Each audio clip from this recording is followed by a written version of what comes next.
tatlo ng House of Representatives, yung tatlong ito. Yung tunay na young guns, ha? Ito ang tunay na young guns. Mapriprinsipyo, hindi kurap, may paninindigan, at may idealism. Walang corruption pa itong mga ito dahil ngayon lang nakaupo yung mga yan. Oh. Kaya malilinis pa yan. Pwede talaga silang magsalita na hindi sila mababaktuyo. Bakit? Wala naman pa silang ninyanyakaw sa gobyerno. At iniiwasan nila yon. At sila ang nagsisiwalat ng mga kabaluktutan sa House of Representatives. Kaya masakit sa ulo talaga. Nasuspindi na si Kiko Barsaga, winarningan si Leandro Libiste, etong si Eli, hindi nila magalaw-galaw kasi matapang ito. Lumalaban ito talaga. Oh, nakapag-aral sa magagandang eskwelahan, mga matatalino, madidiskarte. Di ba? Ano pa hahanapin nyo dyan? Yung mga young guns ng una, wala, mga trapo yun, mga traditional politicians yun. Ito, hindi ito magpapagamit ng kahit na sino. Hindi ito magpapagamit ng kahit na sino. They will stand on their ground, on their own. Yan ang future dapat ng Philippine politics. Sila ang future. They stand on their own. Hindi sila sumasang-ayon ng yung kanilang pananaw, ang kanilang pinaniniwalaan. Kahit nga silang tatlo,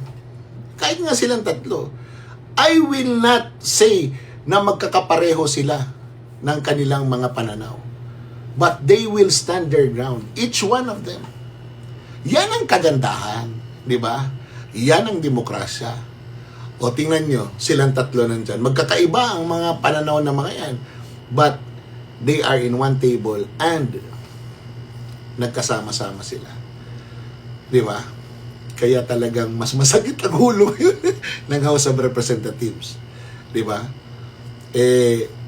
Kung may mag-file dyan ng impeachment kay President Marcos, sigurado.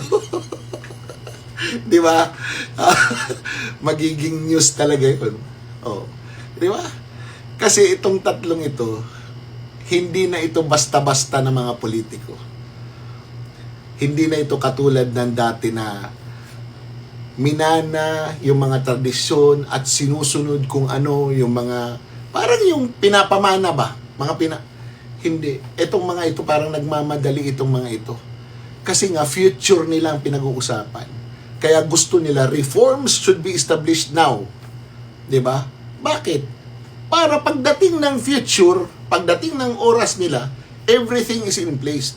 Secure ang mga Pilipino sa darating na panahon. Yun ang gusto ng mga ito. Kaya dagdag ito sa sakit sa ulo. Sakit sa ulo na nga tayo mga DDS. Sakit sa ulo na nga yung mga Duterte sa kanila. Alam niyo bakit kami sakit sa ulo? Bakit ito sakit sa ulo ng mga nasa pamahalaan at yung mga Duterte sakit sa ulo? Kasi mga manyanyakaw kasi kayo. Katarantaduhan kasi yung pagpunta nyo sa gobyerno. Pumunta kayo sa gobyerno para magnyakaw. Kaya sumasakit ang ulo ninyo. Pero alam namin na kahit sumasakit ang ulo ninyo, secure na yung future ninyo. Sa dami ba naman maleta na naisubi ninyo? Sayang ang bayot! Itong bayot na to, nagpapakayang guns din. Hindi, young lady kaboy girl pala.